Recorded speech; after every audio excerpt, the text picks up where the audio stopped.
masing. Partai Demokrat juga sama, memiliki AD/ART yang bisa menjelaskan mengapa KLB di Sumatera Utara hari ini adalah ilegal. Setidaknya, untuk bisa diselenggarakan Kongres luar biasa berdasarkan AD/ART Demokrat adalah disetujui, didukung, dihadiri 2/3 dari jumlah Dewan Pimpinan Daerah atau DPD dan setengah dari jumlah Dewan Pimpinan Cabang atau DPC. Kedua-duanya adalah angka minimal bisa diinisiasi dan diselenggarakan KLB berdasarkan AD/ART kami.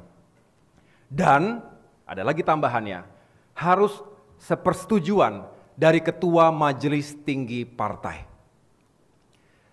Ketiga pasal ataupun klausul tersebut tidak dipenuhi, sama sekali tidak dipenuhi oleh para peserta KLB ilegal tersebut.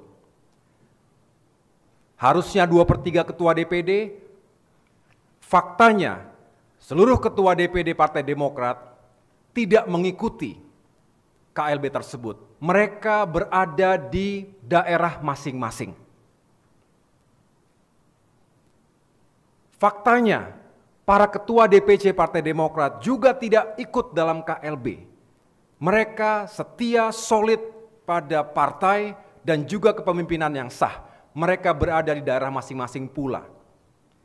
Kalaupun ada yang mengatasnamakan ketua DPD dan ketua DPC, mengatasnamakan para pemilik hak suara yang sah, tentu itu adalah berita bohong.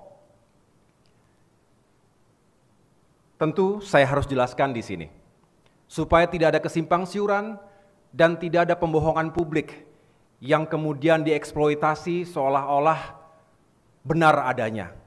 Kami punya hak, kami punya kewajiban secara politik, secara moral untuk menjelaskan langsung kepada seluruh masyarakat Indonesia.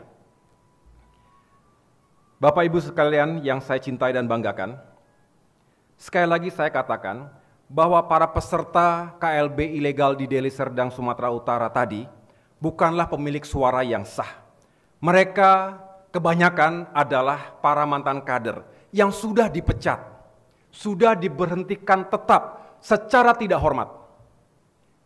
Saya tidak perlu jelaskan satu persatu siapa saja orangnya, yang tentu itu juga menjadi bagian dari kedaulatan partai kami. Dan kemudian ada juga sejumlah mantan kader atau kader yang sudah lama tidak aktif lagi, bahkan sudah pindah partai. Tiba-tiba kembali menggunakan jaket Demokrat, jaket biru Demokrat. Seolah-olah mereka adalah kader aktif, seolah-olah mereka adalah kader yang memiliki hak suara yang sah. Bukan. Saya bisa pastikan itu. Ada memang sejumlah ketua DPC yang terpapar gerakan pengambil alihan kepemimpinan Partai Demokrat yang sah ini, tetapi semua itu ada 34 yang saya catat berdasarkan laporan dari lapangan dan dari berbagai sumber. Mereka juga sudah di PLT sebelum KLB dimulai. Jadi sekali lagi tidak ada pemilik hak suara yang sah yang hadir dalam KLB tersebut. Saya sendiri, tentu Sekjen mengelola secara langsung, telah memegang surat pernyataan kesetiaan dan penolakan KLB dari para ketua DPD dan ketua DPC di seluruh Indonesia. Paling tidak sampai dengan tadi pagi, sekitar 93% pemilik suara sah berada di tempatnya masing-masing. Tidak ada yang artinya mereka tidak melakukan penerbangan atau perjalanan ke Sumatera Utara. Fakta di lapangan,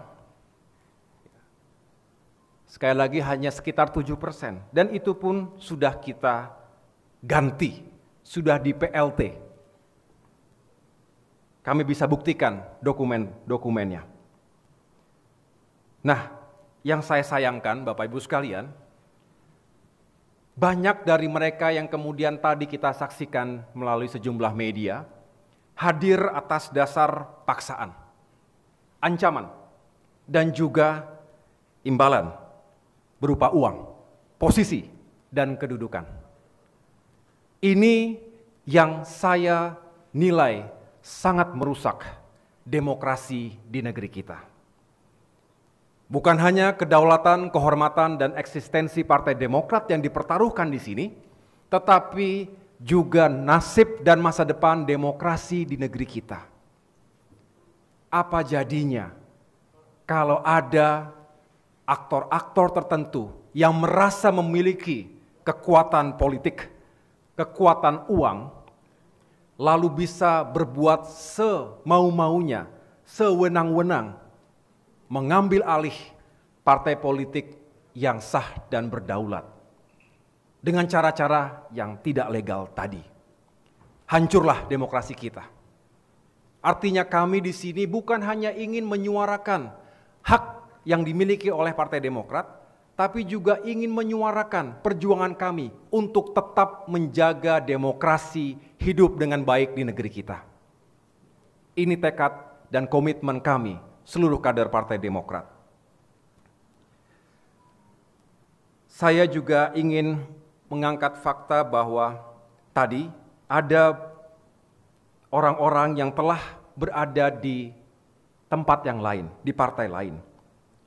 Kemudian mereka yang bukan anggota Partai Demokrat, yang jelas-jelas tidak punya KTA, terus tapi langsung diakui menjadi anggota, bahkan kemudian bisa mencalonkan diri atau diminta menjadi ketua umum, tentu ini melecehkan administrasi, aturan, dan segala prinsip yang diyakini dan digunakan oleh Partai Demokrat selama ini. Demi ambisi pribadi, demi kepuasan politik semata, demi agenda yang kita tidak tahu sampai sejauh mana itu ia akan lakukan. Saya ingin menyampaikan